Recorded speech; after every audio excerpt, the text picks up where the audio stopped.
السلام علیکم ورحمۃ اللہ وبرکاتہ۔ بسم اللہ الرحمن الرحیم، الحمد للہ والصلاة والسلام علی رسول اللہ وعلی آلہ واصحابہ اجمعین۔ محترم سامعین کرام، میرا موضوع ہے طہارت کا بیان، پارٹ نمبر 27۔ آج ہم بات کریں گے موضوع پر مسح سے متعلق احادیث پر۔ موضوع پر مسح کرنے کا کیا طریقہ ہے، کیا مسائل ہے، یہ آپ پچھلے درس میں سن چکے ہیں۔ آج کے درس میں سنیں گے دلیلیں کیا ہے اس کی، کیا حدیث ہے اس تعلق سے۔ تو جیسا کہ بتایا گیا تھا کہ موضوع پر مسح سے متعلق بہت ساری احادیث ہیں، بہت ساری حدیثیں ہیں۔ تو موضوع پر مسح کرنا، موزہ یعنی ساکس جو پیروں میں پہنے جاتے ہیں، اس پر مسح کرنا بالکل درست ہے، چاہے آپ سفر میں ہو، چاہے آپ گھر پر ہوں، مقیم ہو، عورت ہو یا مرد ہو، سب مسح کر سکتے ہیں۔ دلیل کیا دیکھیے، صحیح بخاری حدیث نمبر 206۔ مغیرہ بن شعبہ رضی اللہ تعالیٰ عنہ کہتے ہیں کہ میں نبی کریم صلی اللہ علیہ وسلم کے ساتھ سفر میں تھا، تو وضو کرانے کے لیے نبی صلی اللہ علیہ وسلم کو میں ہیلپ کرنے لگا، یعنی پانی گرانے لگا وضو کرانے کے لیے۔ نبی صلی اللہ علیہ وسلم پانی سے وضو کر رہے تھے اور مغیرہ بن شعبہ رضی اللہ تعالیٰ عنہ پانی گرا رہے تھے۔ تو کہتے ہیں کہ جب ہاتھ دھو لیے، سر کا مسح ہو گیا، اب جب پیر دھونے کی باری آئی تو کہتے ہیں کہ میں جھکا تاکہ نبی صلی اللہ علیہ وسلم کے پیر سے میں موزے اتار دوں تاکہ آپ پیر کو دھو سکیں۔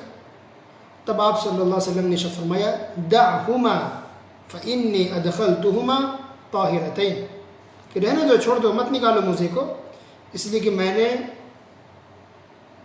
وضو کی حالت میں موزہ کو پہنا تھا۔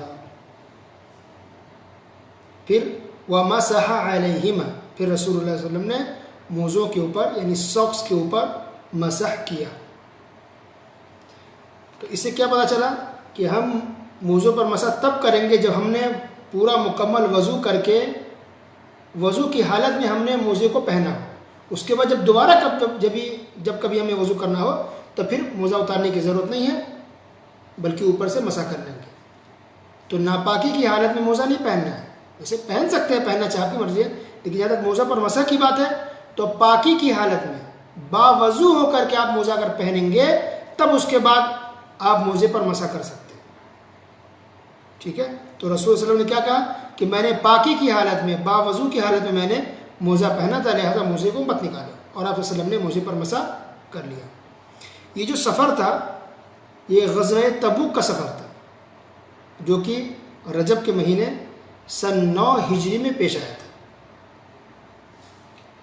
دوسری دلیل دیکھیے، جریر بن عبداللہ رضی اللہ تعالیٰ عنہ نے استنجا کیا، اس کے بعد وضو کیا، وَمَسَحَ عَلَى خُفَّيْهِ، اور پھر موزے پر مسح کیا۔ تو کسی نے پوچھ لیا اَتَفْعَلْ هَذَا، کیا آپ موزے پر مسح کر رہے ہیں؟ قال وَمَا يَمْنَعُنِي وَقَدْ رَأَيْتُ رَسُولَ اللَّهِ صلی اللہ علیہ وسلم يَفْعَلُهُ، میں مسح کیوں نہ کروں، میں نے تو رسول اللہ صلی اللہ علیہ وسلم کو موزوں پر مسح کرتے دیکھا ہے، اس لیے میں مسح کر رہا ہوں۔ اور یہ صحابی یعنی جریر بن عبداللہ رضی اللہ تعالیٰ عنہ سورہ مائدہ کے نازل ہونے کے بعد اسلام میں داخل ہوئے تھے، اسلام کو قبول کیا تھا۔ کیا مطلب؟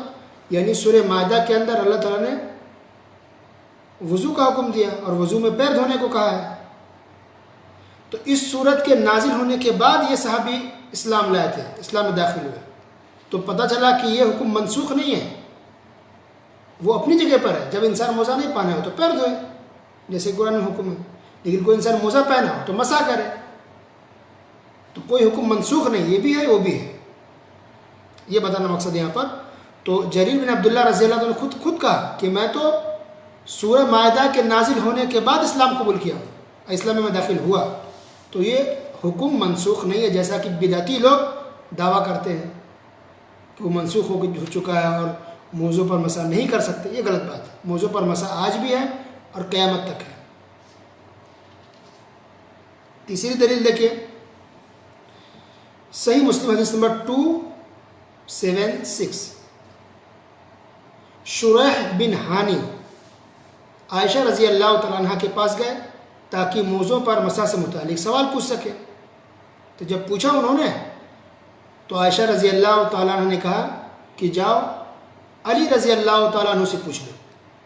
تو وہ علی رضی اللہ تعالیٰ عنہ کے پاس گئے اور پوچھا تو علی رضی اللہ تعالیٰ عنہ نے جواب دیا جعل رسول اللہ صلی اللہ علیہ وسلم 3 ایام ولیالیہن للمسافر ویوما ولیلتا للمقیم.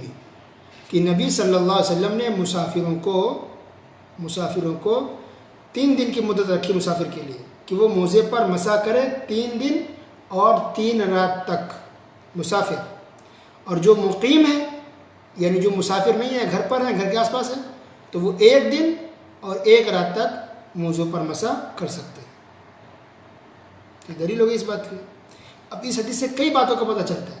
عائشہ رضی اللہ تعالیٰ عنہ کا جہاں مقام و مرتبہ بہت اونچا ہے، ام المومنین ہے، ہم مسلمانوں کی ماں ہیں، وہیں وہ علم التقوی میں بھی بہت اونچا مقام تھا، بہت زیادہ علم تھا ان کے پاس. عائشہ رضی اللہ تعالیٰ عنہ کے پاس وہ عالمہ تھی، فاضلہ تھی. اس کے باوجود بھی کہا کہ یہ مسئلہ جا کے علی رضی اللہ تعالیٰ عنہ سے پوچھ لو. تو اس سے پتہ چل رہا ہے کہ کوئی کتنے بڑے عالم ہو جائے ضروری نہیں کہ ہر مسئلہ ان کو معلوم ہو. یہ پتہ چلا نا. دوسرا یہ بھی پتہ چلا کہ اگر کسی کو کسی بات پر علم نہیں ہے تو چاہیے کسی اور عالم کے پاس بھیج دیں کہ فلاں شیخ سے، فلاں عالم سے، فلاں مولانا صاحب سے آپ جا کے پوچھ لیں. یہ رہنمائی کر دینی چاہیے، اس میں کوئی عیب کی بات نہیں. تیسری بات یہ پتہ چلی کہ خود سوال کرنے والے کو کبھی یہ نہ سننا چاہیے کہ کیسے مولانا صاحب ہے، کیسے شیخ صاحب ہے، ان کو تو پتہ ہی نہیں ہے. یا بدگمانی کا شکار نہیں ہونا چاہیے کہ لگتا ہے وہ مجھے جواب دینا نہیں چاہتے ہیں، لگتا ہے ان کے دل میں کچھ ہے، مجھ سے نفرت کرتے ہیں اس لیے میرا جواب نہیں دے رہے. یہ سب باتیں دل میں نہیں آنی چاہیے. اگر کوئی آپ کو کہتے ہیں کہ کسی اور سے پوچھ لیں تو کسی اور سے پوچھ لیجیے. تو یہ سب آداب پتہ چل رہا ہے، بہت ساری باتوں کا ہمیں علم ہو رہا ہے اس حدیث کی روشنی میں. یہ بھی پتہ چل رہا ہے کہ اگر کسی کو کچھ مسئلے اگر نہیں معلوم ہے تو اس سے ان کا مقام مرتبہ کم نہیں ہوتا ہے. مقام مرتبہ اپنی جگہ پر ہے، علم اپنی جگہ پر ہے. کچھ باتیں آپ کو معلوم ہیں، مجھے نہیں، کچھ باتیں مجھے معلوم ہیں، ہو سکتی ہے آپ کو معلوم نہ ہو. ایسا ہوتا ہے. تو اس سے یہ بھی پتہ چلتا ہے کہ کسی انسان کو آنکھ بند کر کے کسی کو فالو نہیں کرنا چاہیے کہ فلاں صاحب نے کہہ دیا، فلاں حضرت نے کہہ دیا تو وہی صحیح ہے. غلط کیسے ہو سکتا ہے؟ ایسا نہیں ہوتا. علم سمندر ہے اور انسان ہے، غلطی کسی سے بھی ہو سکتی ہے. اب ایک اور حدیث دیکھیے. علی رضی اللہ تعالیٰ عنہ کہتے ہیں، سنن ابی داؤد کی روایت ہے، حدیث نمبر 162. علی رضی اللہ تعالیٰ عنہ کہتے ہیں لو کان الدین بالرأی لکان اسفل الخف اولا بالمسح من اعلیٰ. کہ اگر دین یہ شریعت کے معاملات، احکام و مسائل اگر رائے پر ہوتا اور رائے کے مطابق ہوتا یا عقل پر ہوتا یا ہوتے ایسے معاملات، دین کے معاملات اگر عقل پر ہوتے یا عقل کے حساب سے ہوتے تو موضوع پر مسح کرنا نیچے کی طرف سے یہ زیادہ بہتر ہوتا. موضوع پر مسح کرنا نیچے کی طرف سے زیادہ بہتر ہوتا، اوپر کی بنسبت نیچے کرنا زیادہ بہتر ہوتا. کیوں؟ کیونکہ عقل ہماری کیا کہہ رہی ہے کہ انسان چلے گا تو گندگی اور غبار تراب تو نیچے لگیں گے نا، تو نیچے ہونا چاہیے تھا. لیکن صحیح بات کیا ہے کہ موضوع پر مسح ہم اوپر کرتے ہیں، صرف اوپر، نیچے نہیں. اللہ اکبر. تو کیا کتنی بڑی بات کہہ دی علی رضی اللہ تعالیٰ عنہ نے. سبحان اللہ.